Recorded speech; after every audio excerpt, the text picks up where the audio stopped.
I thought the worst pain was collapsing alone at work. I was wrong.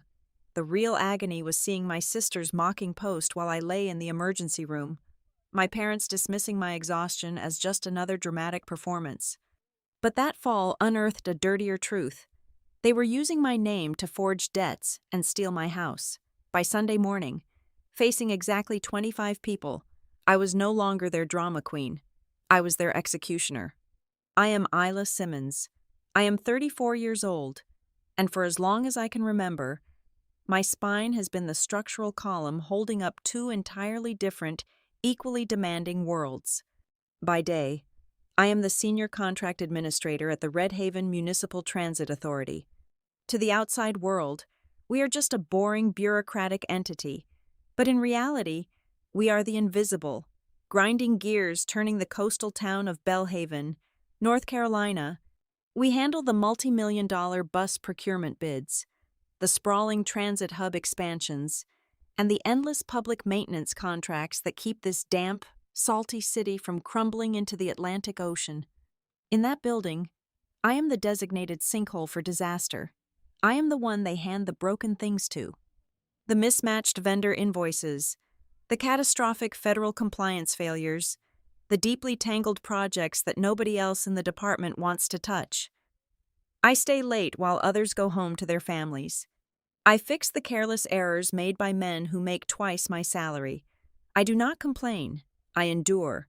I am heavily conditioned for this dynamic. You see, at home, I have been the primary financial and emotional pillar for my family for so long that carrying dead weight feels like my natural center of gravity. This past week was a brutal, unforgiving slaughterhouse of internal audit deadlines. I had been running on toxic fumes for 5 straight days. My entire diet consisted of bitter black coffee that tasted like battery acid and cold vending machine sandwiches eaten in 3 frantic bites between phone calls. My nights were reduced to fragments of jagged, anxiety-ridden sleep. My neck cricked uncomfortably against the stiff, ergonomic fabric of my office chair as I dozed in front of a glowing monitor. I was pushing my physical body past the absolute limits of human endurance, convinced by some desperate logic that if I just got through this one last Friday, I could finally go home, lock my bedroom door, and breathe. The breaking point arrived at the very end of Friday afternoon. I was standing at the head of the main glass-walled conference room, presenting a massive, highly contentious procurement package to the department head and 3 regional directors.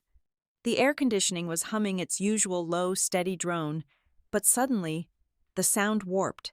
It began to sound like a commercial jet engine roaring directly inside my ears.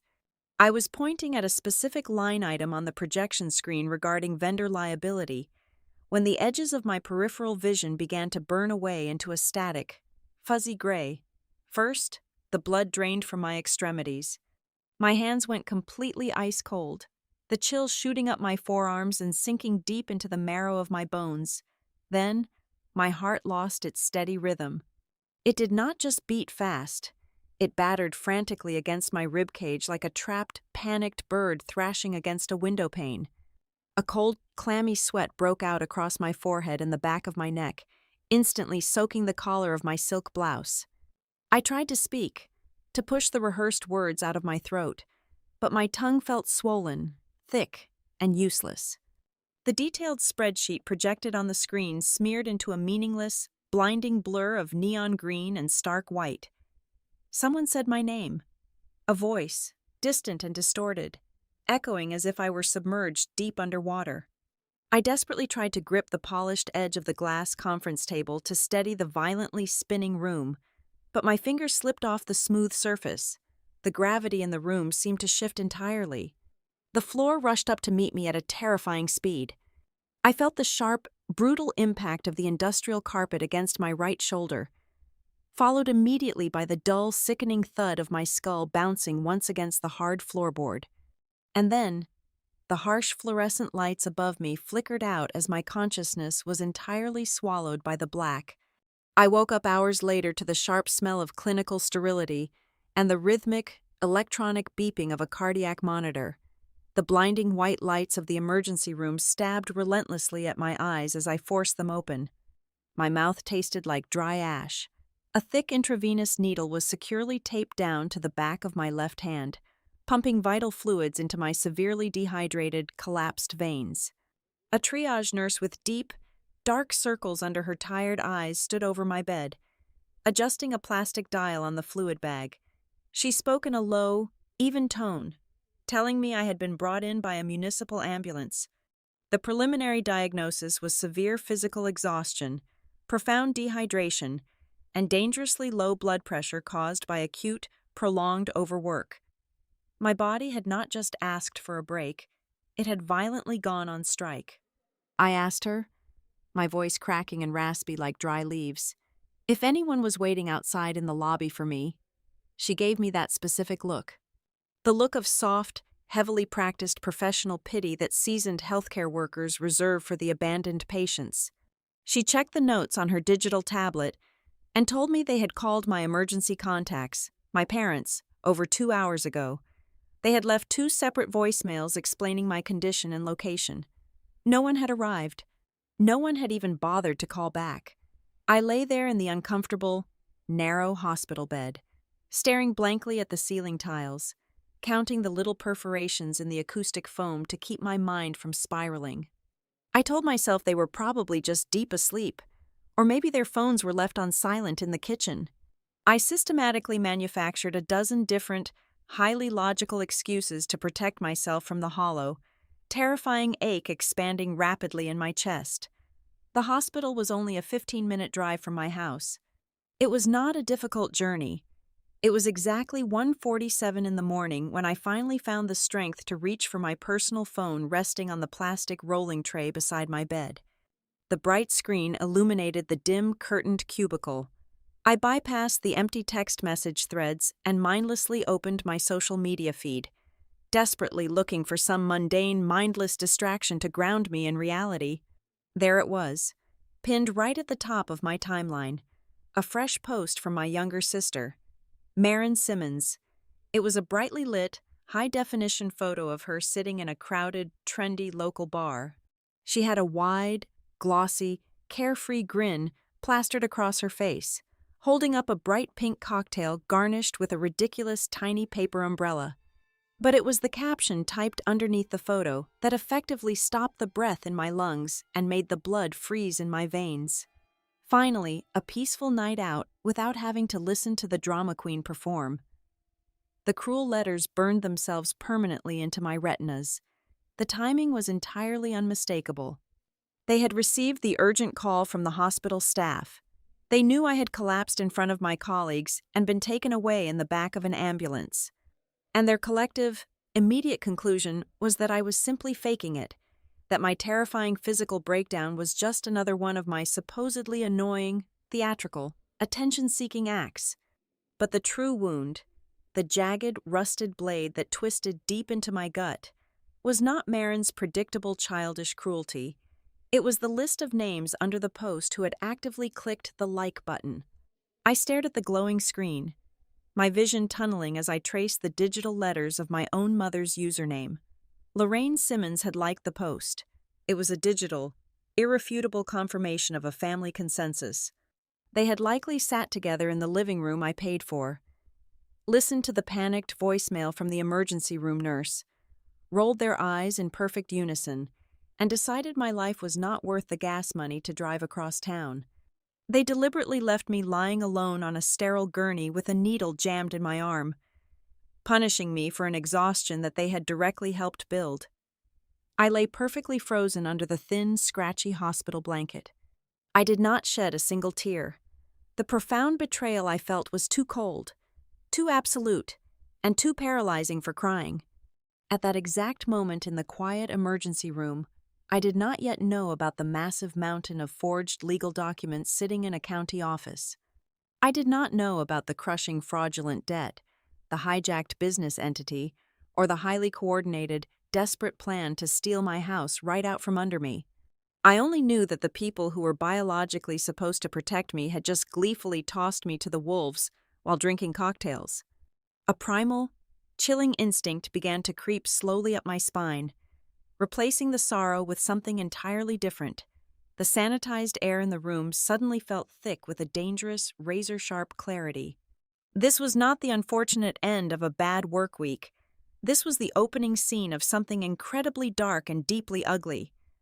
My fingers moved mechanically, driven by pure survival instinct, over the side buttons of my phone. I took a high-resolution screenshot of Marin's mocking post. Then I took another screenshot of the specific likes, deliberately capturing my mother's profile name. I made sure to save the digital timestamps proving exactly when this happened. I locked the damning images in a secure, hidden folder on my device. My physical body was utterly broken, bruised, and drained of fluid, but my mind was suddenly, terrifyingly awake. The morning sun was a brutal, blinding glare against the windshield. They discharged me from the medical facility just after 7 o'clock in the morning. I had to pay a ridiculously overpriced cab fare to get back to the Municipal Transit Authority parking lot just to retrieve my own car. The drive to Harbor Pines usually took me 20 minutes, but today every rotation of the tires felt like grinding stone against my skull. My muscles ached with a deep, hollow fatigue, and the puncture wound on the back of my hand throbbed in time with my pulse. I pulled into the paved driveway of the 2-story Craftsman bungalow. This place was not bought with my parents' money. It was a gift. My godmother, Evelyn Pierce, left it to me completely clear of any mortgage exactly 8 years ago, right after a brutal, wasting battle with cancer finally took her life. It was supposed to be my permanent sanctuary. A quiet, heavily wooded property with cedar shingles and a wide, wraparound front porch where I could sit and simply breathe. My parents had moved into the guest rooms on the first floor roughly 4 years ago. My father, Raymond Simmons, had watched his localized landscaping business slowly bleed out and die under the weight of his own mismanagement. Their move was only supposed to be for a few months. It was meant to be a temporary, graceful bridge to get them back on their feet. But a few months quietly dissolved into a year, then 2, then 4. Along the way, an invisible, insidious shift occurred within the walls of my home. The polite, hesitant gratitude of house guests slowly curdled into the absolute entitlement of co-owners. They stopped asking before rearranging the living room furniture. They began complaining loudly about the property tax bills, as if they were the ones actually paying them. I unlocked the heavy oak front door and stepped onto the polished hardwood floor. The house smelled faintly of burned toast and artificial vanilla air freshener. It was a perfectly normal, excruciatingly mundane Saturday morning. Raymond was sprawled deep in the cushions of the living room sofa, his feet propped up on the mahogany coffee table. The volume of a weekend sports broadcast turned up entirely too loud. Lorraine, my mother, was casually wiping down the granite kitchen island with a damp rag. Slouched at the breakfast bar was Marin, her thumbs moving rhythmically over her smartphone screen, completely unbothered by the digital cruelty she had broadcast to the world mere hours ago. The heavy front door clicked shut behind me. The sound echoed in the hallway. No one jumped up. No one rushed forward with worried eyes or outstretched arms. Lorraine paused her wiping for a fraction of a second, glanced up at my pale face, and simply asked if I wanted a cup of warm herbal tea. That was it. No frantic questions about the emergency room. No inquiries about my dangerously low blood pressure, my heart rate, or the sheer terror of losing consciousness in a brightly lit room full of corporate directors. Raymond did not even bother to reach for the remote to mute the television. He just leaned his heavy head back against the sofa cushions, briefly assessed my disheveled clothing, and sighed heavily. He told me I looked perfectly fine and that I really needed to stop blowing everything out of proportion. He told me to stop making a fuss. Marin did not even look up from her glowing screen. I stood there in the entryway, wearing the exact same wrinkled silk blouse from yesterday, a faint, yellowish bruise already forming on my jawline from where my skull hit the conference room floor. In that precise moment, the temperature in my own body seemed to drop 10 degrees. I realized I was a ghost haunting my own property. I was an unwanted guest in a house I possessed the legal deed to. I did not answer my mother. I turned away and began walking heavily toward the staircase. That is when I saw it. Resting squarely in the center of the narrow console table near the coat closet was a thick, rigid white envelope. The bright green tracking slip of certified, restricted delivery mail ran straight across the top edge. I paused, my eyes tracing the stark black typeface. The return address printed in the top left corner belonged to the Ashby County Civil Court. The recipient name printed clearly below it was Raymond Simmons, not me. My father had absolutely no active business dealings. He had no pending lawsuits that I was aware of.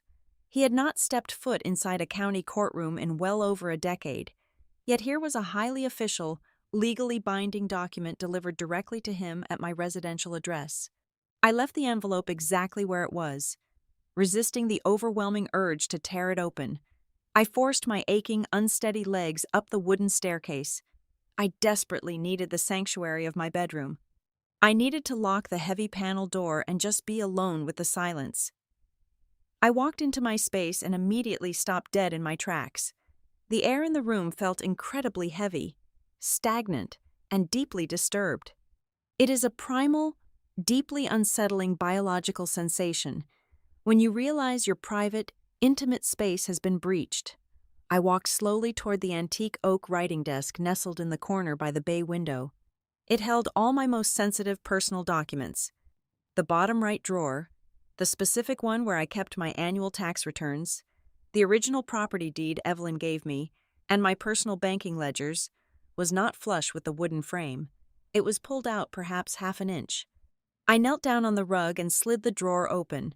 To an untrained, casual observer, it looked perfectly normal. Neatly stacked manila folders sitting in a row. But I am an auditor by trade. I live my entire life by observing microscopic deviations in established patterns. The top edges of the folders were not perfectly aligned the way I always meticulously left them. The small cedar block I kept in the back right corner to ward off moisture had been pushed to the opposite side. Someone had been aggressively digging through my financial life. They had not stolen anything outright, or if they had, they were careful to leave the bulk of the paper intact to avoid immediate suspicion, but the violation was absolute. I could almost feel the phantom heat of their hands lingering on my private papers. I stayed locked in my room for the rest of the day, lying flat on my mattress, listening to the muffled, comfortable sounds of my family living their lives directly below me. When evening finally fell, the sharp pain of an empty stomach forced me downstairs to the dining room. The atmosphere around the heavy dining table was thick, suffocating, and entirely artificial. We chewed dry roasted chicken in an agonizing, heavy silence until Lorraine finally cleared her throat. She set her silver fork down with a sharp clink against the porcelain plate. She folded her hands tightly together, resting them on the placemat, and looked at me with a perfectly constructed, theatrical mask of maternal concern. She stated, in a carefully modulated tone that left no room for argument, that the entire family needed to sit down and have a very serious talk on Sunday afternoon. She used the phrase, "my situation." She smoothly articulated that my current lifestyle was becoming highly unsustainable, that I was clearly losing my grip on my responsibilities, and that they needed to step in and help manage things for my own good. I chewed my food mechanically, swallowing hard around the dry, jagged lump of pure dread rapidly expanding in my throat. This was not just a dramatic family intervention. You do not rummage through securely filed property deeds just to stage an emotional heart-to-heart conversation. You do not receive certified, restricted mail from the civil court just to tell your 34-year-old daughter she works too many hours at the transit authority. The disparate, ugly pieces of the puzzle began to violently snap together in my mind, forming a picture so grotesque and calculated I could barely comprehend it. My terrifying physical collapse at work was not just a biological failure to them, it was an incredibly convenient event. It was the perfect, highly visible excuse they had been waiting for. The undeniable timing of the court documents, the secretly violated desk drawer, the highly coordinated social media mockery while I was in a hospital bed, and now this mandatory, formal Sunday meeting. They were not preparing to judge me. They were preparing to execute a legally binding plan. I was sitting at my own dining table, eating food bought with my own salary, entirely surrounded by smiling, polite predators. They had spent the last 24 hours building a complex trap while I was lying unconscious under fluorescent hospital lights, and now they were simply waiting for the jaws to snap shut. Monday morning arrived with the dull, metallic taste of unresolved tension. I walked into the administrative building of the Transit Authority exactly at 8 o'clock.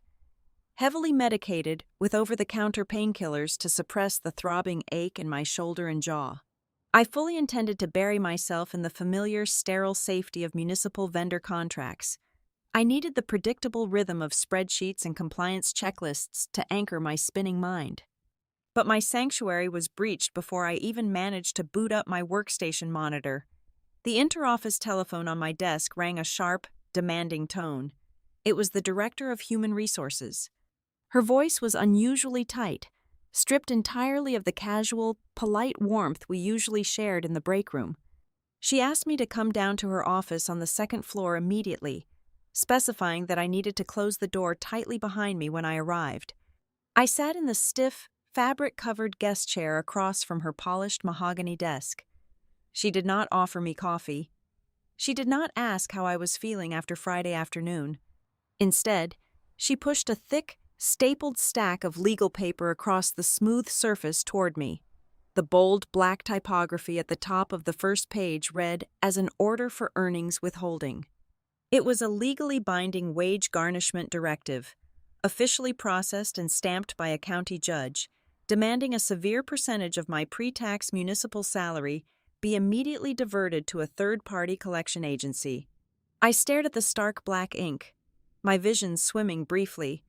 I asked her, my voice remarkably steady despite the sudden, freezing drop in my core temperature, what this was regarding. I had no outstanding student loans. I paid my modest credit card balances in full every single month. I owned my home outright. I had absolutely zero personal debt. She tapped a perfectly manicured fingernail against the second page of the document. The filing listed me as the primary managing member and the sole personal guarantor for an entity registered as Simmons Outdoor Living, Limited Liability Company. The air in the small human resources office suddenly felt incredibly thin, as if a vacuum seal had been activated. Simmons Outdoor Living was the regional landscaping and custom pergola construction business my father had proudly operated throughout my childhood. It was his entire identity. But he had sat at my kitchen table 5 years ago, weeping into his hands, swearing to me that he had legally dissolved the corporation after a series of brutal commercial contract losses. He told me it was dead and buried. Yet, looking at the legally authenticated pages resting on the desk, the corporate corpse was clearly walking, and it was wearing my face. I asked the director for copies of everything, citing a catastrophic administrative error, and retreated to the silent, locked confines of an empty auditing room at the end of the hall. I opened my secure municipal laptop, bypassed the internal transit network, and logged directly into the state corporate registry portal. My fingers flew across the keyboard, driven by a cold, clinical adrenaline that completely overpowered my physical exhaustion. I pulled the historical filing records for the landscaping company. The screen rendered a truth so profoundly ugly I had to brace my hands against the edge of the table. The business had not been dissolved 5 years ago. It had been placed in a state of administrative suspension, only to be deliberately and quietly reactivated exactly 2 years ago. The reinstatement documents, filed with the Secretary of State, officially removed Raymond Simmons as the registered agent and installed Isla Simmons in his place. I scrolled through the contact information section. The official communication email attached to the newly revived corporate profile was not my professional address, nor was it my active personal one. It was an archaic, obscure webmail address.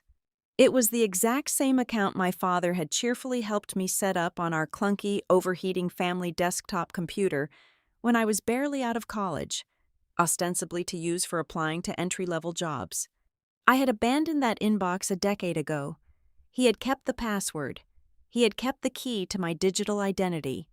The deeper I dug into the county civil dockets and commercial lien registries, the more the sheer suffocating scale of the financial devastation revealed itself. The reactivated company had not just been sitting dormant, it had been operating recklessly, functioning as a desperate, unhinged borrowing vehicle. There were massive, delinquent commercial lease agreements for heavy earth-moving equipment and commercial-grade wood chippers. There were aggressive tax liens filed by the State Department of Revenue for years of deliberately unpaid retail sales tax. Most terrifying of all was a massive civil judgment sitting heavily on the ledger.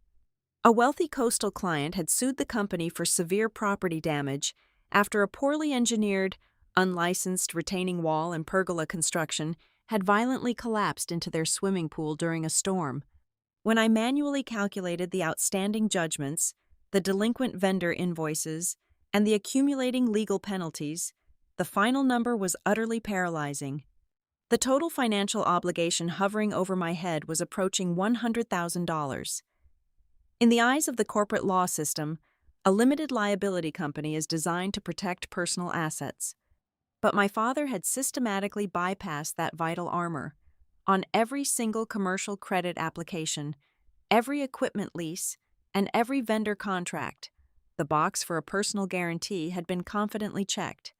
My name, my spotless credit history, and my steady municipal salary had been offered up as the ultimate collateral.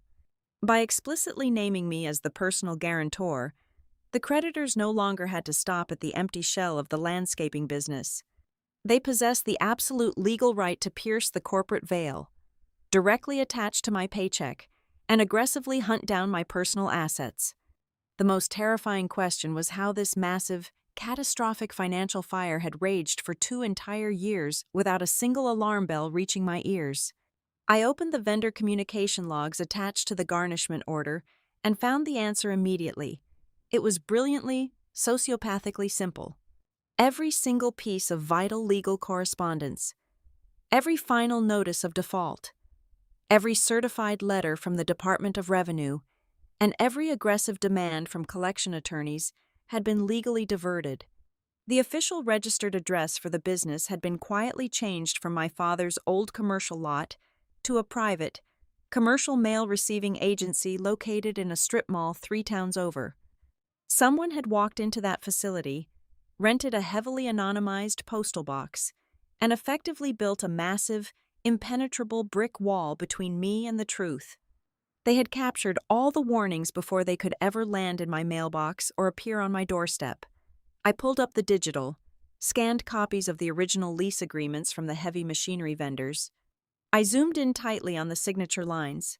The electronic ink forming the name Isla Simmons did not match the distinct, rapid cursive loop I use daily on municipal transit contracts. It lacked my specific pressure points and angles, but it was neat. It was confident. It was perfectly legible and pretty enough to easily bypass the automated fraud detection algorithms used by regional equipment lenders who only cared about moving inventory. This was not a moment of desperate, panicked improvisation by a drowning man. This was a long-term, highly calculated, and meticulously executed chain of deliberate identity fraud. The sterile, fluorescent light of the auditing room suddenly felt blinding. The air conditioning vent rattled above me, sounding like a ticking clock. My parents had not simply overstayed their welcome in my guest room. They had not just mocked my physical collapse. They had spent the last 24 months quietly, systematically skinning my financial identity alive to wear it as a protective suit against their own failures. I abruptly slammed the laptop shut, grabbed my car keys, and walked out of the administrative building. I did not tell human resources where I was going. I practically ran across the sun-baked asphalt of the employee parking lot, my breath catching painfully in my throat. I unlocked my sedan, threw myself into the driver's seat, and slammed the heavy door shut, sealing myself in the stifling, baking heat of the car interior. My hands were violently trembling as I gripped the leather steering wheel. The sheer, crushing weight of a 6-figure fraudulent debt threatened to snap my spine entirely. If the collection agencies successfully executed the garnishment, I would not be able to afford the basic property taxes on the house Evelyn left me. If they pursued asset seizure based on the personal guarantees, they could force a lien on my home. They could take absolutely everything I had spent my entire adult life meticulously building. I fumbled for my mobile phone, scrolling erratically through my contacts until I found her name, Celeste Vance. We had shared a cramped dormitory room during our undergraduate years before she went to law school and became a ruthless, highly effective real estate and estate attorney up in Harrow Point. She was brilliant, she was cynical, and she possessed an absolute lack of tolerance for predatory behavior. I pressed the call button and held the phone to my ear, listening to the agonizing, rhythmic tone ring 3 times. When the line finally clicked open, I heard the familiar, sharp rustle of legal files in the background and her crisp, professional greeting. I opened my mouth to speak, but the words caught in a tight, suffocating knot in my throat. I squeezed my eyes shut, pressing my forehead hard against the top of the steering wheel. I had spent my entire existence protecting my family's image, covering their tracks, and absorbing their failures. Saying the truth out loud meant permanently destroying the illusion of my own life. I took a deep, shuddering breath, filling my lungs with the stale, hot air of the car, and finally broke the silence. I told her that I needed her immediate help. I tightened my grip on the phone, staring blindly at the concrete parking barrier in front of me, and forced the nightmare into the real world. I said that I thought my parents had turned my name into a shield to hide their debt. By 4 o'clock that same afternoon, I was sitting directly across from Celeste in her Harrow Point office. The centralized air conditioning was humming a steady, freezing note, but I felt entirely suffocated in the small room. Celeste is not a woman who sugarcoats legal peril. She had spent the last 4 hours tearing through the county civil databases, pulling regional property records, and meticulously cross-referencing the municipal garnishment filings I had dropped on her desk. When she finally pushed away from her dual computer monitors, her expression was not just professionally concerned, it was fiercely grim. She looked me dead in the eye and delivered the first crushing blow. The fraudulent landscaping business was just the chaotic smokescreen. The actual, terrifying target of their operation was the deed to the Harbor Pines bungalow. Celeste slid a freshly printed, high-resolution document across the polished mahogany conference table. It was a durable power of attorney application, heavily stamped and submitted just 3 days ago to a local community bank. The explicit objective of the financial filing was to open a massive home equity line of credit, borrowing directly against the fully paid off pristine value of my house. And sitting right there on the applicant line, boldly claiming absolute authority over my property, was my father's name. I read the attached justification paragraph, feeling the warm blood drain completely from my face. Raymond had officially declared himself my necessary legal representative under the completely false premise that I was suffering from a prolonged physical and mental collapse. A severe medical condition he claimed heavily impacted my basic capacity for financial management. I pointed a violently trembling finger at the official notary stamp at the bottom of the page. I told Celeste, my voice cracking under the strain, that I had never signed this paper. I had never stood in front of a licensed notary, and I had absolutely never agreed to let him touch the equity of my home. Celeste tapped her silver pen against the copied paper. She explained the horrific loophole. It was a remote online notarization. Someone had logged into a digital legal portal, uploaded a scanned copy of my state driver license, and sat in front of a web camera pretending to be me. The system was originally designed for modern convenience, not high-level familial fraud detection, and whoever executed the forgery had successfully bypassed the standard security protocols. But that was merely the opening act of the legal slaughter.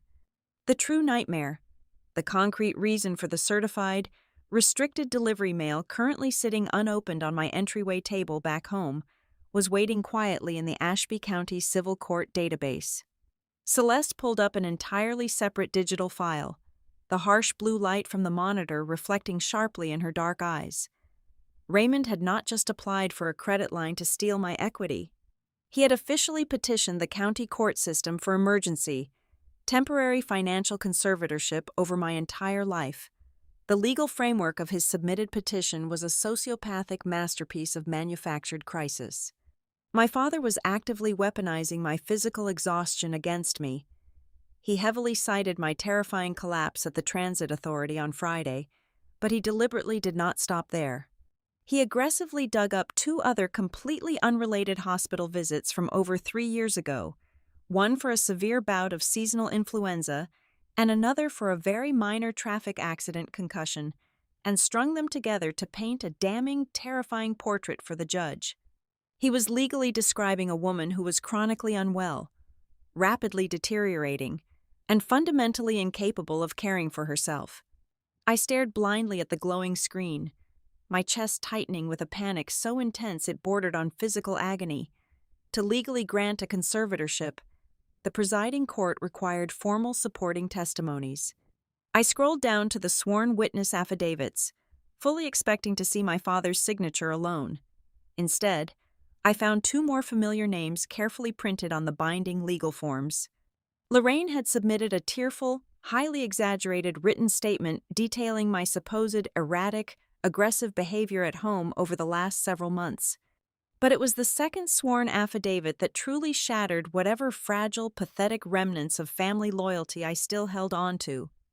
Marin had signed a formal legal document describing me as completely unstable. Her specific paragraph was meticulously crafted to destroy my credibility in the eyes of any magistrate.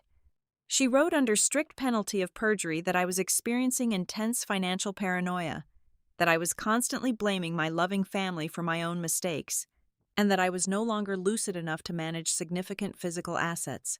My own younger sister had legally characterized me as a paranoid, delusional burden to secure a payout. Then, my eyes caught the absolute worst, most violating detail of the entire court packet. Appended to the very back of the medical claims was a pristine, freshly printed log from my secure patient health portal. It detailed my exact vital signs, my private admission notes, and the specific diagnostic codes from my Friday emergency room visit. A cold, deeply sickening wave of absolute violation washed over my skin. The municipal hospital had not mailed those physical records yet. The only possible way Raymond could have acquired that level of granular, protected medical data was by physically rummaging through my personal belongings, finding my hidden password journal, and logging into my private healthcare account while I was sleeping heavily in the very next room. They had breached every conceivable boundary of human privacy to build an inescapable legal cage around me. Celeste folded her hands tightly together on the desk, leaning forward to deliver the final, devastating conclusion of her investigation. She outlined their ultimate endgame with chilling surgical precision. This elaborate scheme was never just about covering up a few bad commercial equipment leases. The fraudulent landscaping business was drowning in nearly $100,000 of high-interest debt, and the aggressive creditors were rapidly circling. Raymond and Lorraine had absolutely zero assets of their own. They had nothing left to leverage to save themselves. So, they made the calculated decision to leverage me. Their singular goal was to fast-track the emergency conservatorship through the civil court system by presenting me as a helpless, deteriorating woman in desperate need of parental intervention. Once the sympathetic judge handed Raymond the total legal authority over my estate, he would immediately push through the home equity line of credit.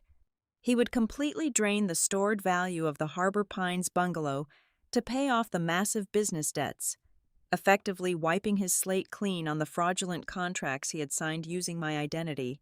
If their plan succeeded, I would wake up one morning completely stripped of my basic financial autonomy, suddenly saddled with a massive, crushing mortgage on a house I previously owned entirely free and clear, and legally labeled as mentally incompetent by the state of North Carolina. My entire life, my hard-earned career, and my independence would be systematically dismantled and sold off for parts just to save my father's bruised ego and his empty bank account. I gripped the heavy edge of the conference table, my knuckles turning stark white under the pressure. The sheer, breathtaking audacity of the betrayal ignited a sudden, violent fire in my blood that completely incinerated the lingering, heavy fatigue from my Friday collapse. I told Celeste I was going to drive straight back to Harbor Pines, kick the heavy front door open, and throw every single piece of their belongings directly onto the front lawn. I wanted to scream the absolute truth until the plaster walls shook. I wanted to watch the smug, incredibly confident masks melt right off their faces. Celeste slammed her hand flat against the wooden desk, the sharp crack echoing loudly in the quiet office. Her voice was an absolute, commanding whip. She ordered me to stop talking and listen to her very carefully. She warned me that confronting them right now, while we were still unarmed, would be the absolute worst mistake of my entire life. If I walked into that house today and revealed that I had seen the forged power of attorney, the medical portal breach, and the civil conservatorship petition, I would immediately trigger a catastrophic, uncontrollable reaction. They were desperate, legally cornered animals. If they knew the trap was discovered, they would absolutely not apologize. They would simply accelerate. They would immediately wipe the digital evidence off the home network router. They would shred the physical paperwork currently hidden in my father's bedroom. Worse, they would aggressively call the judge presiding over the emergency petition, claim my sudden violent outburst was absolute, undeniable proof of my severe mental instability, and push for an immediate, involuntary psychiatric hold. They had already proven on paper that they were entirely willing to perjure themselves. A loud, emotional confrontation would simply hand them the exact ammunition they needed to finish the slaughter.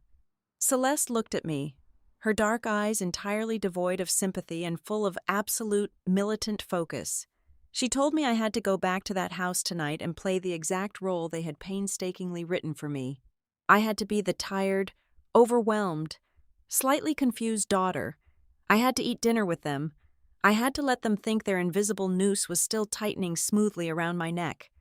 I had to swallow the toxic poison, smile at my executioners, and wait in the absolute silence until we had built a legal counteroffensive so airtight and violently destructive that they would never see the final blow coming.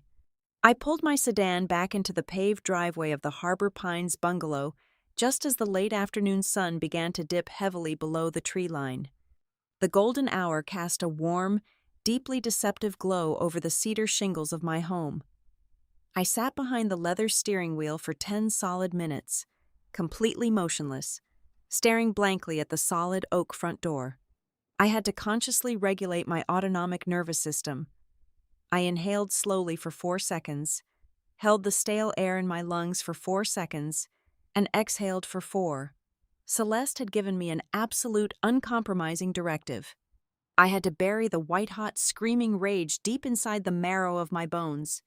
If I walked through that door projecting even a fraction of the lethal fury currently boiling in my blood, the trap would instantly snap shut on my own neck.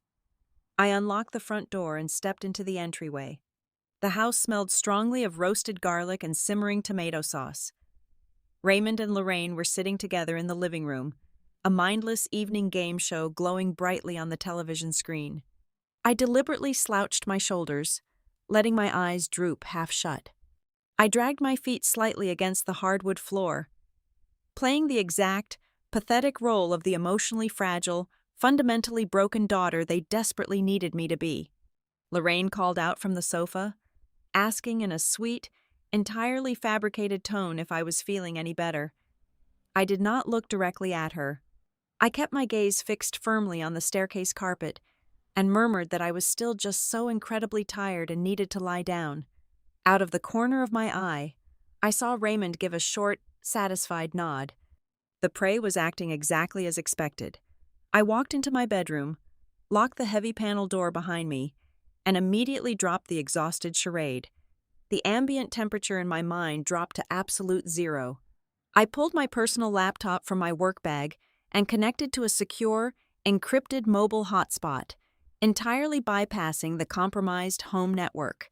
I systematically created a hidden, password-protected directory on my hard drive. First, I secured the emotional leverage. I took fresh, high-resolution screen captures of Marin's cruel social media post from Friday night. I did not just save the main image. I meticulously expanded every single comment, capturing the precise digital timestamps. I specifically isolated the list of accounts that had clicked the like button, making absolutely sure Lorraine's profile name was indelibly recorded. Next, I downloaded the official billing and call registry from my cellular provider. I highlighted the exact minute the municipal hospital triage desk had dialed my emergency contacts. The overlap was a flawless, undeniable circle of premeditated, coordinated cruelty. They were mocking my collapse at the exact moment a doctor was trying to stabilize my heart rate. Then, my mind pivoted to the physical space of the house. When Evelyn left me this property 8 years ago, she had insisted on installing a basic, closed-circuit security system. I rarely ever checked the footage, and my parents had long ago forgotten the small, dome-shaped cameras even existed. There was one specific lens angled down the second-floor hallway, covering the entrance to my home office. I logged into the remote cloud storage archive. I sat in the dim light of my bedroom, scrubbing backward through days of mundane, empty hallway footage. I stopped exactly 14 days ago. It was a Tuesday night. I was working a brutal mandatory graveyard shift for the Municipal Transit Authority, overseeing a massive concrete pour at a new bus terminal.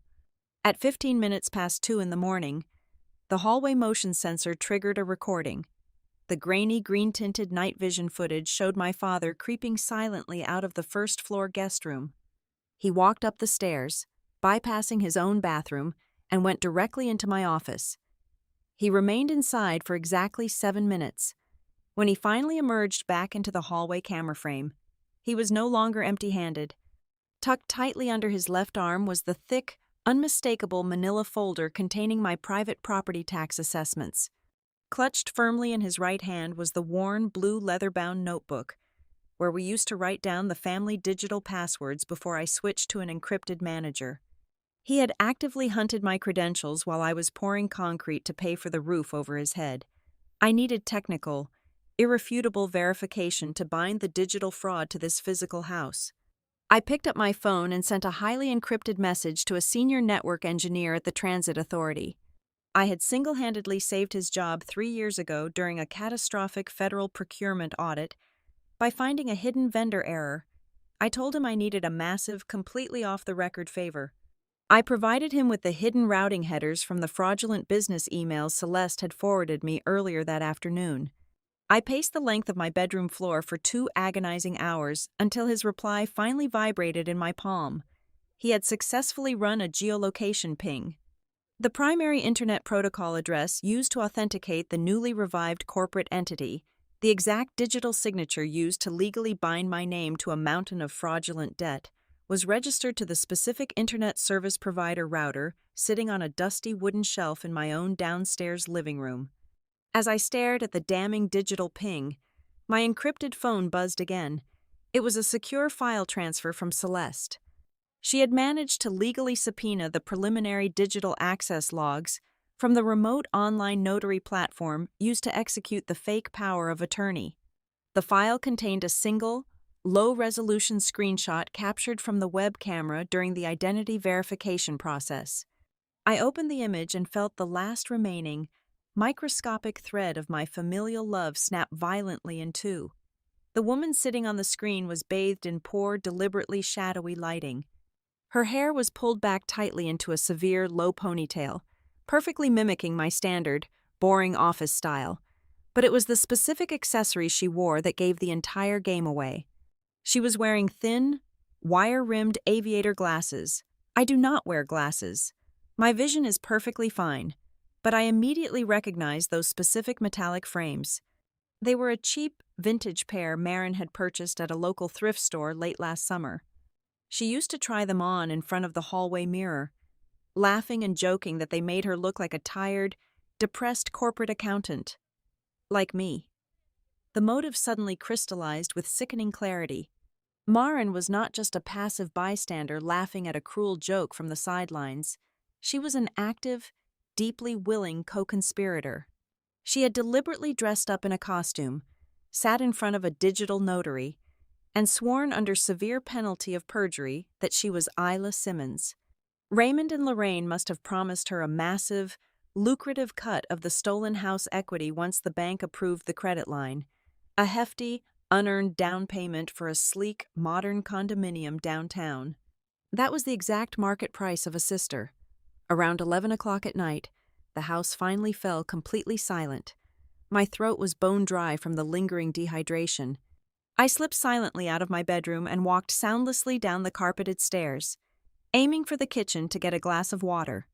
As I reached the bottom step, the absolute silence was broken by the faint, urgent hiss of hushed voices. I froze instantly. I pressed my spine completely flat against the cool plaster wall of the darkened hallway, melting entirely into the shadows. I slid my phone out of my pocket, unlocked the screen blindly, and tapped the audio record button. My father was pacing heavily across the kitchen tiles. The floorboards creaked rhythmically under his weight. "We have to lock it down completely on Sunday," he hissed, his voice trembling with a raw, unfiltered panic I had never heard from him before. The commercial lenders called the post office box again today.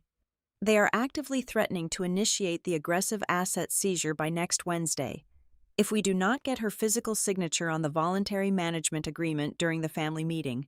The entire timeline collapses. We absolutely need the community witnesses there to pressure her into signing it without reading the fine print. Lorraine murmured something low and supposedly soothing, but Raymond snapped back immediately, his tone vicious. "There is no more time for gentle parenting or waiting around. Lorraine, Sunday is the absolute hard deadline. We push her into a corner in front of everyone, or we lose everything." I quietly pressed the stop button on the recording app. I backed up the wooden stairs, placing my bare feet on the extreme outer edges of the steps to avoid making a single sound, completely undetected by the desperate thieves plotting in my kitchen.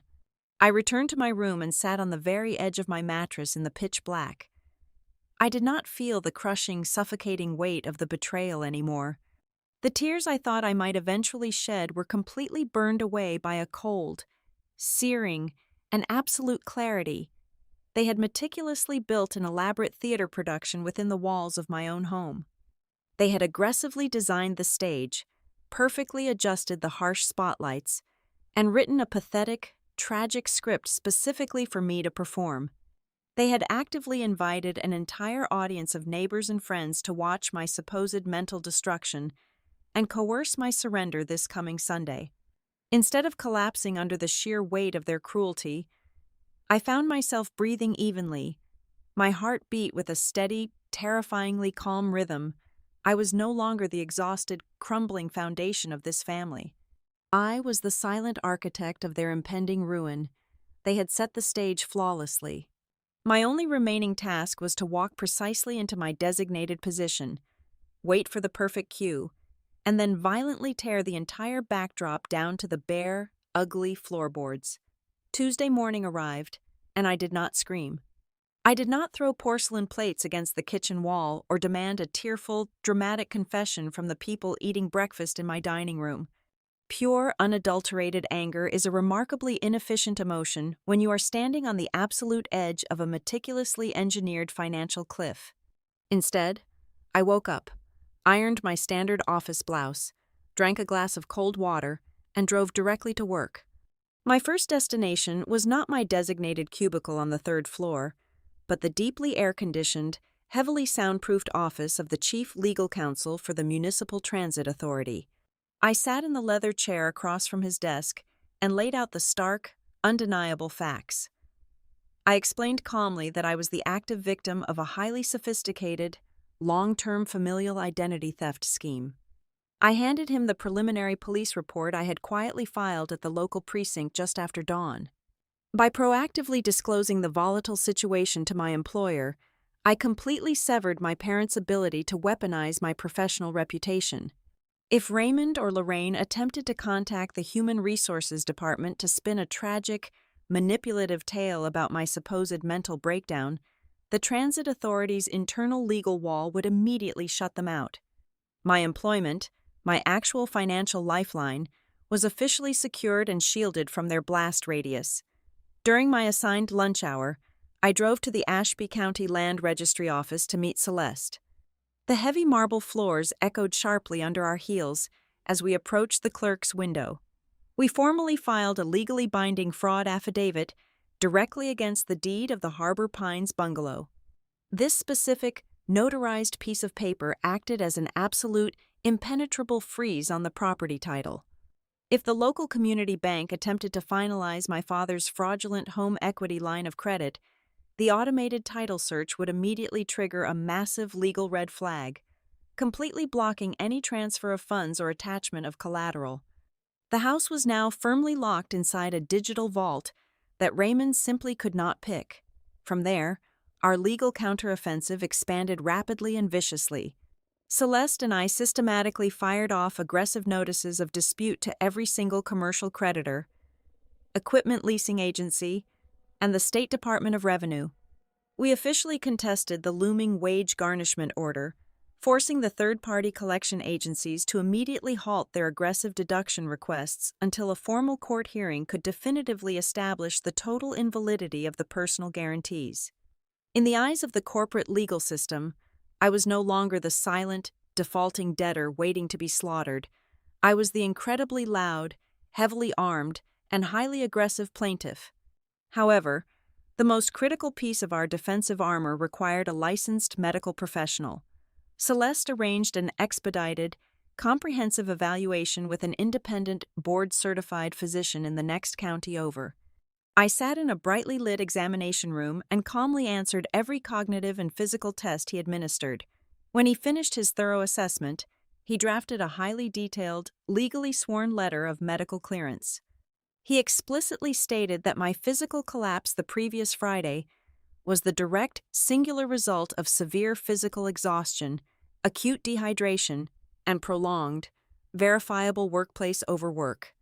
He emphatically certified that I was entirely lucid, fully competent, possessed zero cognitive deficits, and had absolutely no medical or psychological grounds whatsoever that would ever justify the revocation of my legal autonomy. This single piece of thick, watermarked paper was the absolute death blow to my father's fabricated emergency conservatorship petition. While the legal machinery ground heavily into motion, I urgently needed to secure the physical battlefield. On Thursday afternoon, I knew my parents and Marin were attending a matinee movie, casually spending my hard-earned grocery money while they comfortably waited for my scheduled execution. I took a half-day off from the transit authority and drove back to the empty, quiet house. I moved through the familiar rooms like a ghost, completely devoid of any lingering sentimentality. I packed every original property deed, my birth certificate, my social security card, and my private financial ledgers into a heavy leather satchel. Then, I walked into my bedroom and opened the locked cedar chest resting at the foot of my bed. I carefully removed Evelyn Pierce's antique silver jewelry, her fragile handwritten journals, and the small, heavy collection of vintage gold coins she had kept hidden for emergencies. I drove straight to a highly secure branch of a national commercial bank and locked absolutely everything inside a steel safety deposit box. If my family realized they were violently losing the war and decided to destroy my home out of pure, cornered spite, they would find absolutely nothing of real value. I was strategically hollowing out the house, leaving them with nothing but a beautiful, empty shell to scheme inside. On Friday morning, I executed a tactical move strictly for my own psychological control. I invited a highly discreet, ruthlessly efficient real estate broker to walk through the bungalow while the house was empty. She took careful measurements, assessed the pristine cedar siding, and evaluated the newly renovated kitchen layout. I did not strictly need to sell the property. I truly loved the quiet sanctuary Evelyn had given me. But I fundamentally needed to possess the absolute, unquestionable option to liquidate it at a moment's notice. I utterly refused to let anyone, especially the people currently sleeping in my downstairs guest rooms, comfortably refer to my property as the shared family home ever again. The broker handed me a preliminary market valuation that was significantly higher than I had originally anticipated. It was a solid, tangible reminder of the exact generational wealth my father was desperately trying to steal from my hands. The final, masterstroke of our preparation occurred on Saturday evening in the quiet, highly secure confines of Celeste's law office. We sat across from each other at the large mahogany conference table, completely surrounded by towering stacks of freshly printed, legally binding paper. We were meticulously building the ammunition for Sunday. Celeste helped me assemble 25 identical razor-thin manila folders. We arranged the enclosed contents in strict, undeniable chronological order to construct a perfect narrative of betrayal. Page 1 was the original Harbor Pines house deed, clearly proving my sole undisputed legal ownership. Page 2 was the revived corporate registration for the landscaping business, brightly highlighting my forged signature as the managing member. Page 3 was the geographic network log provided by my transit authority contact, definitively tracing the fraudulent business emails directly back to my own living room wireless router. Page 4 was a crisp copy of the aggressive wage garnishment order aiming at my municipal salary. Page 5 was the high-resolution, meticulously time-stamped screenshot of Marin's mocking social media post, complete with Lorraine's undeniable digital endorsement. Page 6 was the horrifying civil conservatorship petition, exposing their cold, calculated plot to permanently strip my basic human rights. And the final, closing page was the pristine, unquestionable letter of full medical clearance from the independent physician. We built exactly 25 dossiers because Raymond and Lorraine had spent their entire week frantically making telephone calls, actively inviting exactly 25 people from our local community to witness my supposed family intervention. Celeste looked across the table at me, her hands resting flat and steady on the final, sealed folder. She asked me, her voice low and serious, if I wanted her to file an immediate emergency injunction to stop the Sunday gathering entirely. She promised she could easily have a county sheriff's deputy deliver a harsh cease and desist order directly to my father before he even finished his Sunday morning coffee. I shook my head slowly.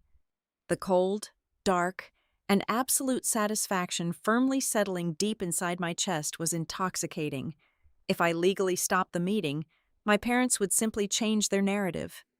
They would spend the next decade quietly whispering to the neighbors and extended relatives that I was an ungrateful, deeply unstable daughter who aggressively refused their loving, parental help. I needed the audience.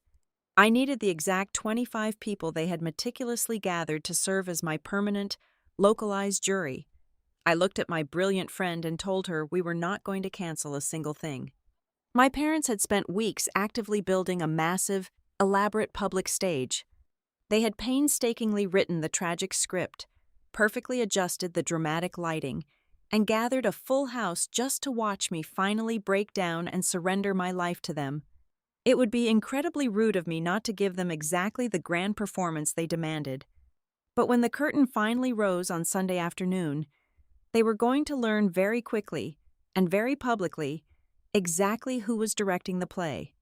Throughout the entire week leading up to the scheduled confrontation, a quiet, highly toxic social campaign was being waged from my own living room. While I was physically at the municipal transit office, meticulously building a fortress of legal defense with Celeste, my parents were working the residential telephone lines like seasoned political operatives. They were not merely inviting people to a meeting, they were actively curating a highly specific jury. Raymond and Lorraine reached out to the deepest gossipy roots of the Harbor Pines subdivision. They called the women from my mother's Tuesday afternoon bridge club. They contacted a few distant, easily manipulated relatives who only ever saw our family at holiday dinners. They even tracked down an older, wealthy couple who had once hired my father for a major landscaping project nearly a decade ago. Most strategically, they secured the attendance of the current president of the Harbor Pines Homeowners Association, a deeply nosy, retired corporate manager who thrived on inserting himself into the domestic disputes of the neighborhood. The invitations were flawlessly framed under the modern, passive-aggressive guise of suburban wellness culture. They did not call it an intervention. They softly referred to it as a care luncheon. The narrative they spun to these 25 individuals was a masterpiece of emotional manipulation. They actively weaponized my status as a single, independent professional woman against me. Over the phone, Lorraine would sigh heavily, suggesting that my lack of a traditional family unit had caused me to pour a deeply unhealthy amount of my soul into my government job.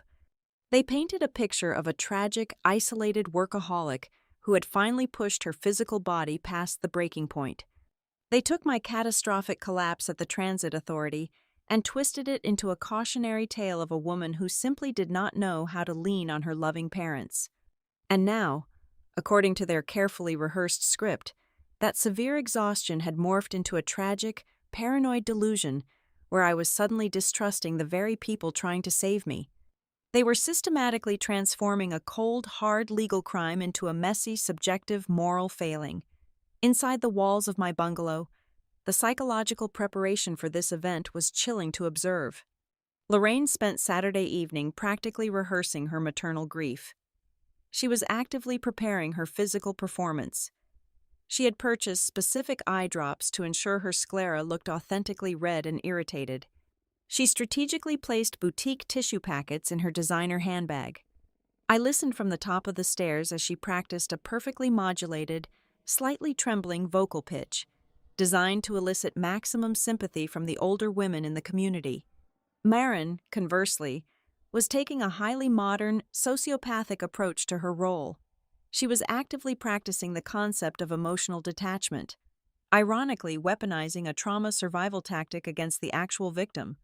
Her goal was to remain completely flat, emotionally devoid, and unnervingly calm during the entire Sunday luncheon. By projecting absolute serenity, any legitimate anger or frustration I displayed would instantly be coded by the audience as unhinged hysteria. Marin was the cool, collected younger sister dealing with a deeply unstable, screaming relative. Every single word she planned to speak was designed to make my natural defense mechanisms look like a severe psychiatric overreaction.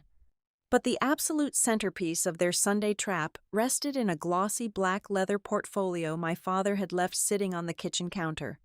Inside that portfolio was a freshly printed, legally binding document labeled as a voluntary power of attorney and financial management agreement. Raymond's strategy was brutally simple. He intended to slide that document across the table in front of exactly 25 respected members of our community. He was going to softly, tearfully beg me to just let the family take the heavy burden off my tired shoulders. If I signed it, completely surrendering my legal autonomy to avoid a horrific public scene, he won the house and escaped his crushing debts. If I refused, yelled, or tried to defend myself, I would immediately validate every single terrible rumor they had spread all week.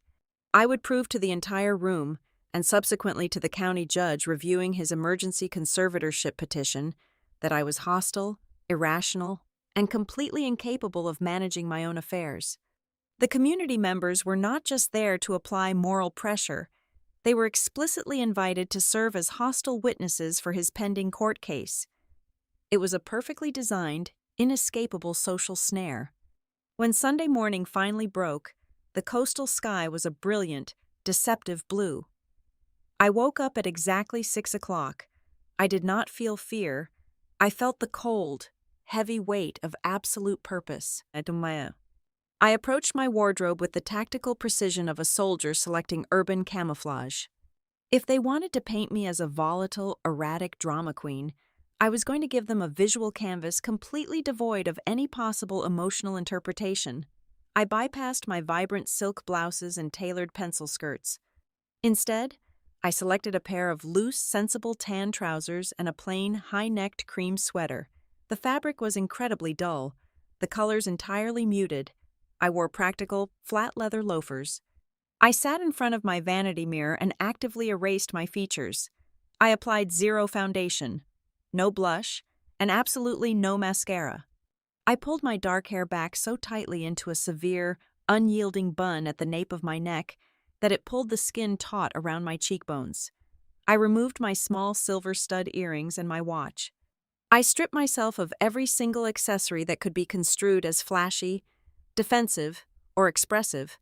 I looked like a blank, exhausted, completely ordinary woman. I looked like a ghost. The only item I carried down the wooden staircase was a thick, unstructured gray leather tote bag. Nestled deep inside the unzippered compartment were the 25 identical, chronological legal dossiers Celeste and I had painstakingly assembled. Speaking of Celeste, she was already precisely where she needed to be. She was not going to walk into the community room by my side. If a ruthless estate attorney suddenly marched into a suburban care luncheon, the element of surprise would be instantly destroyed, and my father would immediately realize his legal ambush had been compromised. Instead, Celeste was parked exactly 1 block away, sitting quietly in her sleek black sedan, drinking a large iced coffee. Her mobile phone was resting on her dashboard, the volume turned all the way up. We had a strict, uncompromising protocol.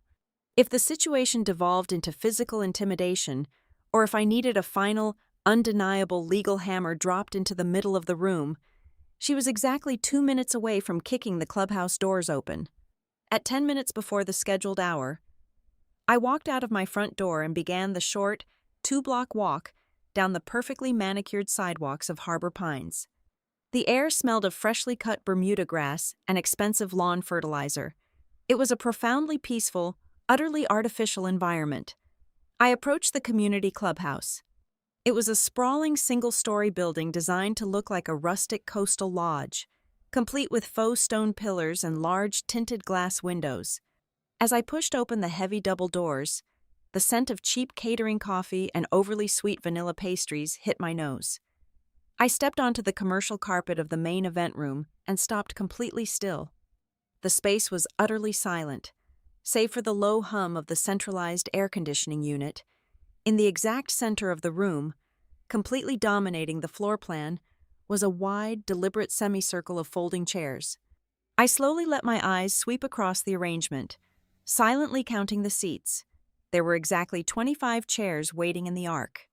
At the very front, facing the open curve like a designated target, was a single, solitary chair. This was not a luncheon. There were no dining tables set up for a shared meal.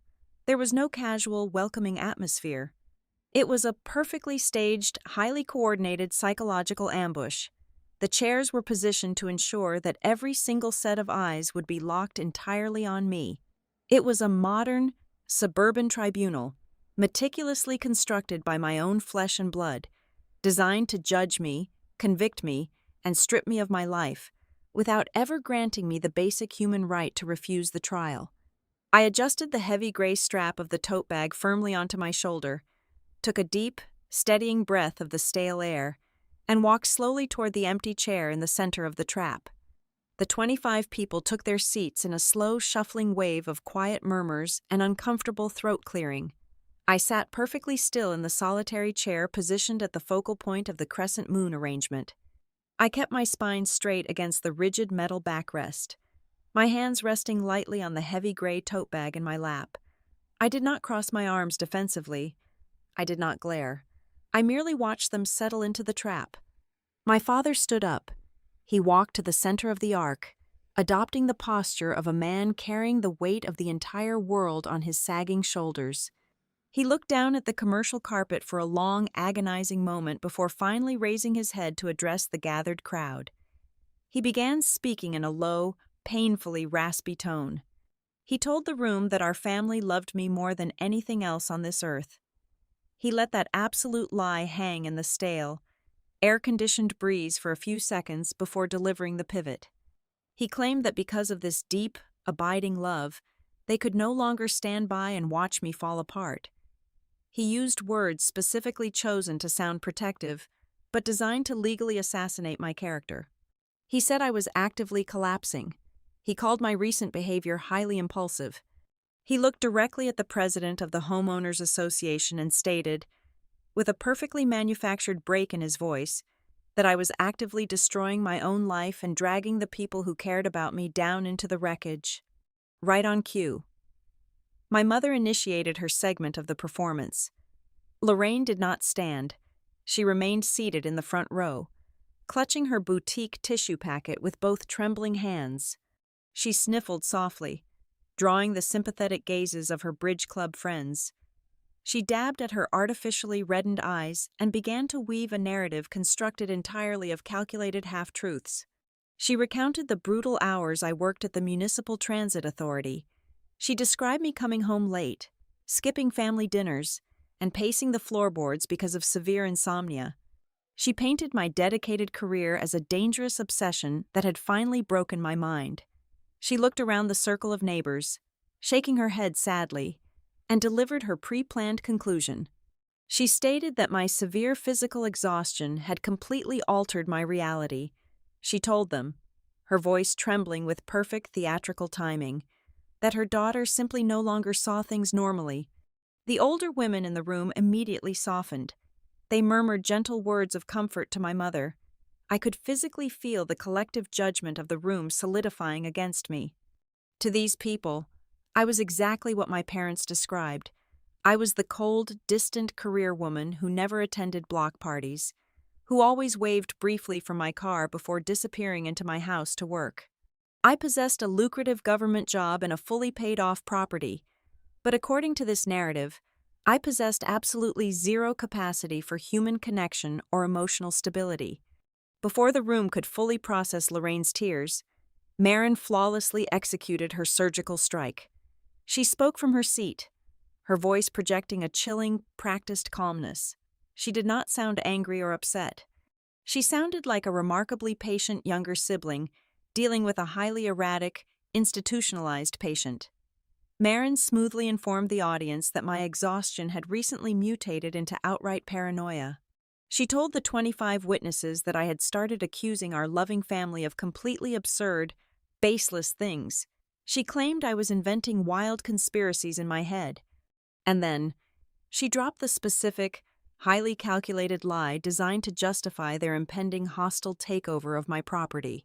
She stated calmly that I was aggressively threatening to kick my own relatives out onto the street over a few minor, completely fabricated financial misunderstandings. A low gasp echoed from a couple sitting in the second row. The narrative was taking root perfectly in the fertile soil of suburban gossip. I was no longer just tired, I was cruel.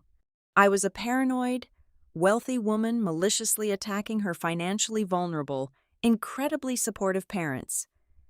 The president of the Homeowners Association leaned forward in his folding chair.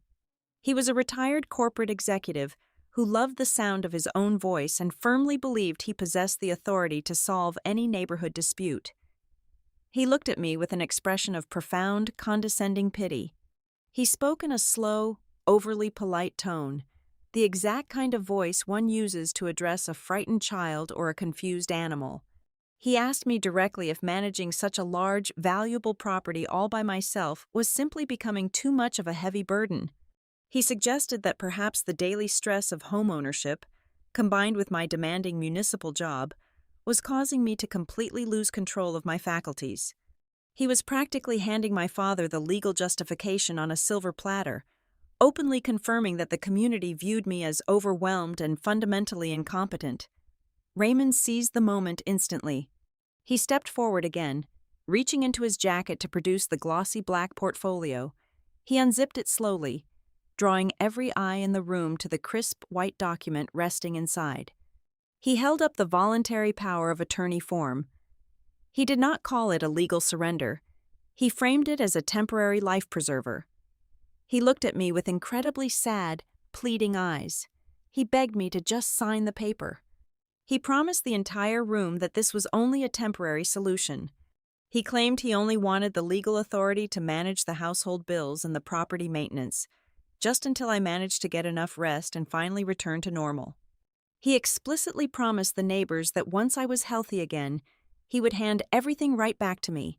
It was a stunning, flawless execution of social entrapment. I sat there in my drab sweater, breathing evenly, utterly fascinated by the sheer mechanics of their cruelty. I realized then that they never intended to destroy me with overt violence or direct theft. They were using a much more sophisticated, far more terrifying weapon. They were using the power of absolute consensus. If 25 upstanding members of the community looked at me and collectively agreed that I was mentally broken, my actual sanity no longer mattered. In the eyes of the suburban social order, and subsequently in the eyes of the county civil court judge, who would eventually hear their testimonies, I would officially become the problem. If I stood up and screamed that they were stealing my house, I would instantly confirm Marin's claim that I was paranoid and hostile. If I aggressively ripped the document out of my father's hands, I would validate the homeowner association president's theory that I was violently losing control. The trap was designed so that any natural, human reaction of defense would immediately trigger my own conviction. So, I gave them absolutely nothing. I sat perfectly motionless. I did not interrupt my father's heartbreaking monologue. I did not roll my eyes at my mother's artificial tears.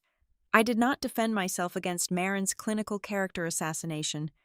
I let the suffocating silence stretch out, allowing their voices to echo and settle deeply into the minds of every single person in the room.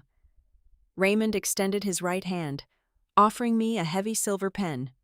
He was waiting for my surrender, entirely confident that the crushing social pressure of the 25 witnesses would force me to quietly comply and sign my entire financial life away just to escape the humiliation. They truly thought they had buried me under a mountain of communal pity and manufactured evidence, but as I looked at my father's outstretched hand, I knew the absolute truth. I was letting them talk because every single manipulative word, every fabricated tear, and every condescending assumption they just threw into the open air was a thick, heavy rope.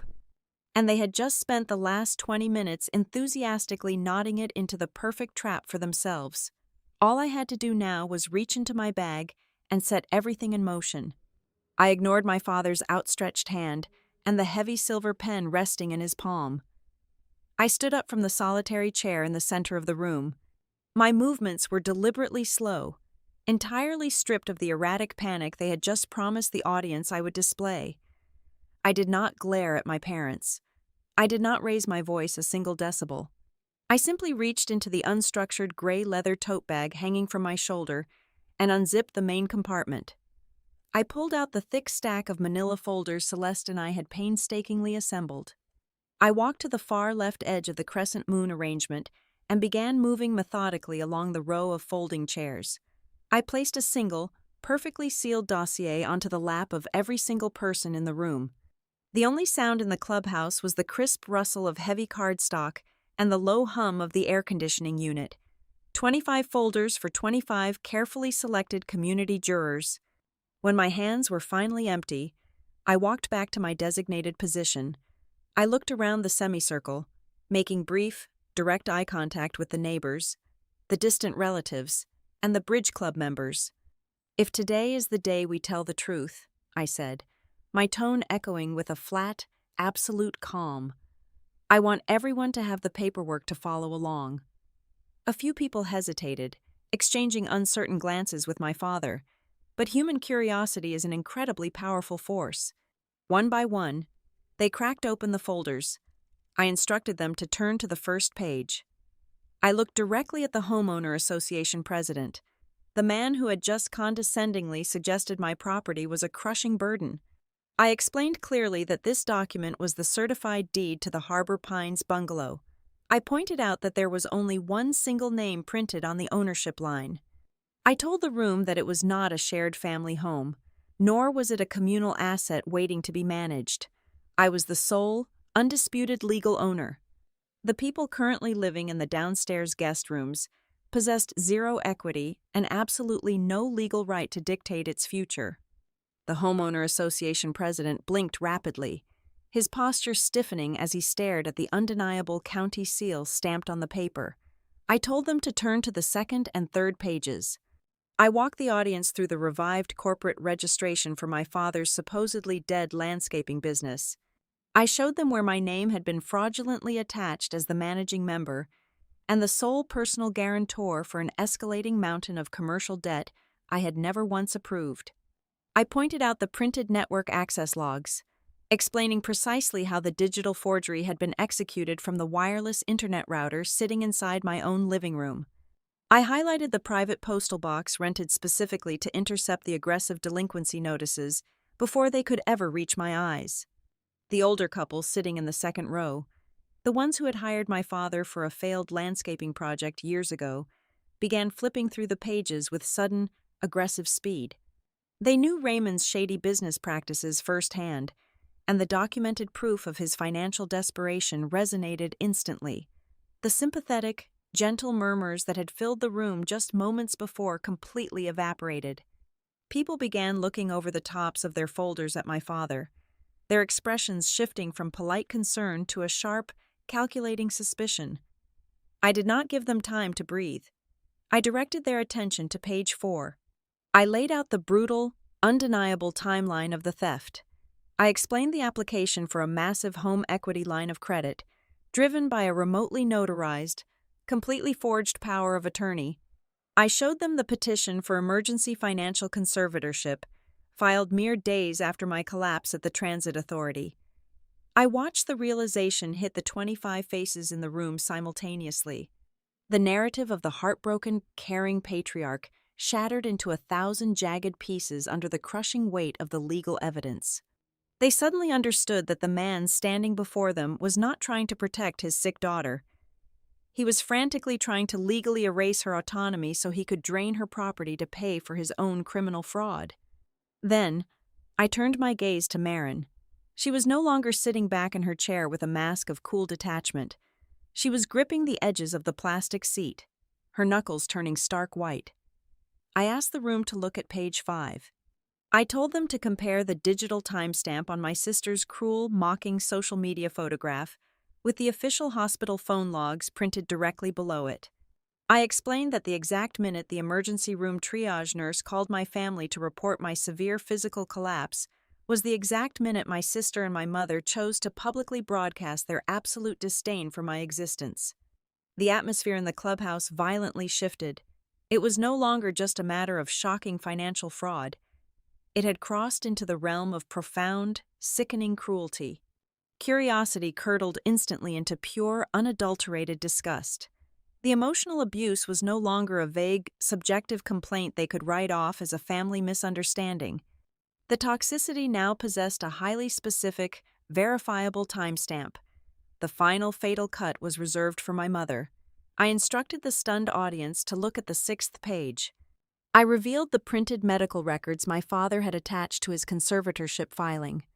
I kept my voice incredibly steady as I explained to the room that the only possible way to obtain those highly protected diagnostic codes and private admission notes was by creeping into my bedroom, stealing my hidden password journal, and illegally accessing my secure patient portal while I was heavily asleep under the same roof.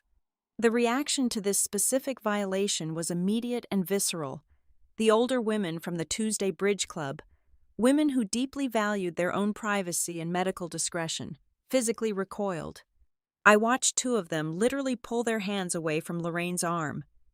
Shifting their entire body weight to the far sides of their folding chairs, to put as much physical distance as possible between themselves and my mother. Lorraine's artificial tears instantly dried up, replaced by a look of sheer, paralyzing terror as her social standing was publicly incinerated. Raymond's carefully constructed mask completely dissolved. He lunged forward from his position, his face flushing a dangerous, dark crimson. He shouted that I was twisting the facts, that I was maliciously misinterpreting his protective actions, and that the paperwork was completely out of context, but his voice entirely lacked its previous smooth, sorrowful cadence. It was frantic, high-pitched, and completely erratic. It was the harsh, cracking tone of a cornered predator desperately trying to maintain an illusion that had already burned to ash. He waved his arms wildly, demanding that the 25 witnesses close the folders and stop reading the files. He actually reached out and tried to snatch a dossier out of the hands of the Homeowner Association president, an aggressive, panicking movement that only cemented his absolute guilt in the eyes of the crowd. The harder my father yelled, the more the room shrank away from him. The community tribunal had completely reversed its judgment. The people who had walked into the clubhouse fully prepared to condemn me were now staring at my family with open horror. Yet, as I stood there watching his desperate, screaming meltdown, a heavy, expectant silence settled underneath the chaotic noise. I had successfully exposed the horrific architecture of their betrayal. I had shown the 25 jurors exactly who the real villains were, but the biggest, most critical knot remained entirely untied. The audience watched me, holding their breath, wondering if I had simply come to the luncheon to dramatically clear my name and shame my abusers, or if I had brought the final, devastating legal strike that would leave them with absolutely no way out. The room was trapped in a suffocating, dead silence. Raymond was still standing in the center of the semicircle, his mouth opening and closing like a suffocating fish, entirely unable to formulate a single coherent sentence to defend the indefensible evidence resting on 25 laps. I reached into the depths of my unstructured gray tote bag one final time. I withdrew 3 distinct, heavy white envelopes and dropped them directly onto the floor at my father's feet. The sharp smack of the thick paper hitting the commercial carpet made several people physically jump in their seats. I kept my voice entirely level, stripping away any trace of the hysteria they so desperately wanted to see. I told him the first envelope was a formal, legally binding 30-day notice of eviction. The free tenancy of my downstairs guest rooms was officially terminated. The second envelope contained a notarized, absolute legal revocation of any and all power of attorney, permanently invalidating his pathetic digital forgery before it could ever touch my bank accounts. The third envelope was a time-stamped receipt from the county civil court clerk. I informed the entire room that a fierce, ironclad objection to his emergency conservatorship had been officially filed with the presiding judge early Friday morning, entirely supported by a comprehensive psychological and physical medical clearance from an independent, board-certified physician. Raymond began to violently stammer. His hands trembled uncontrollably as he tried to piece his benevolent father facade back together. He sputtered that I was acting out of vicious spite, that he was only trying to quietly manage the aggressive pressure of the commercial creditors for my own good, and that I was completely misunderstanding his love. I did not argue with him. I simply unlocked my mobile phone, turned the media volume to its absolute maximum limit, and pressed play. My father's own panicked, hushed voice echoed harshly off the clubhouse walls. "We have to lock it down completely on Sunday. The commercial lenders called the post office box again today. They are actively threatening to initiate the aggressive asset seizure by next Wednesday. If we do not get her physical signature on the voluntary management agreement during the family meeting, the entire timeline collapses." The audio recording was the final, lethal bullet to the heart of their entire existence. It violently tore apart the carefully constructed narrative that they were just a worried, heartbroken family trying to stage a loving medical intervention. Before the echo of the recording could even fade from the stale, air-conditioned air, the heavy side door of the community room swung open. Celeste stepped into the room. She walked with the sharp, unyielding confidence of a seasoned trial lawyer entering a completely conquered courtroom. She bypassed the rows of folding chairs, walked directly to me and handed me a freshly printed, court-stamped legal dispatch. She turned to my father and announced loudly that the county civil court had just officially suspended the emergency guardianship petition indefinitely, citing overwhelming preliminary evidence of criminal document fraud and a severe predatory conflict of interest. The theatrical stage completely collapsed. In front of exactly 25 hand-picked witnesses, the ugly truth was laid bare under the harsh fluorescent lights. Raymond was not a concerned patriarch. He was a desperate thief who weaponized a hospital visit, a neighborhood community, and the sacred concept of family as crude tools for real estate theft. Lorraine was not a grieving, worried mother. She was a fully aware, deeply complicit accessory who happily traded her daughter's sanity for financial security. Marin was not a concerned sibling catching the crossfire. She was an active, willing participant who tried to trade her own sister's freedom for a lucrative condominium down payment. The disgust in the room was palpable and immediate.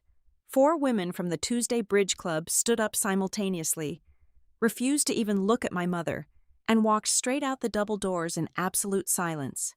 The homeowner association president, the man who had just 20 minutes ago politely questioned my sanity, stood up, his face flushed with profound embarrassment and rage. He pointed a trembling finger directly at my father and stated loudly that he was utterly sickened to be lured here under the false, manipulative guise of helping a sick woman. The older couple who used to be landscaping clients followed right behind him, muttering loudly about contacting the municipal authorities themselves. As the room rapidly emptied, leaving my parents and my sister sitting entirely alone in the horrific wreckage of their own making, I looked directly at the 3 of them. I delivered the most painful, yet profoundly liberating sentence I have ever spoken in my entire life. My entire life, I was called a drama queen just so everyone else in the room did not have to look at the absolute truth. The person causing the horrific chaos in this house was never me. The following weeks were a whirlwind of aggressive, deeply satisfying legal retribution. The county judge officially threw the emergency conservatorship petition out of court entirely. The wage garnishment order attached to my municipal salary was permanently halted by a federal injunction. A massive multi-agency state investigation into commercial identity theft and wire fraud was formally opened against my father. Stripped of his stolen shield, Raymond was violently thrown to the wolves. The aggressive commercial creditors, suddenly realizing the personal guarantor was a forged illusion, redirected all their legal crosshairs directly back onto him, initiating the brutal asset seizures and civil judgments he had desperately tried to avoid. There was no beautiful, tearful reconciliation to tie the story together with a neat bow. I absolutely refused to forgive them for the sake of keeping a toxic peace. I legally forced Raymond, Lorraine, and Marin to pack their belongings and vacate my property on the exact day the 30-day eviction notice expired. There were no hugs in the driveway. The moment their cars backed out onto the street, I hired a professional locksmith to drill out and replace every single deadbolt on the premises. I aggressively reclaimed the physical space of my life. I hired a contracting crew to completely renovate the downstairs guest rooms, tearing up the old carpets and knocking down a partition wall to expand the living area, ensuring the bungalow finally reflected my own taste. For the very first time, it was truly my home, not a free stage for their heavily abused gratitude. The story does not end with a warm family dinner or a cinematic embrace.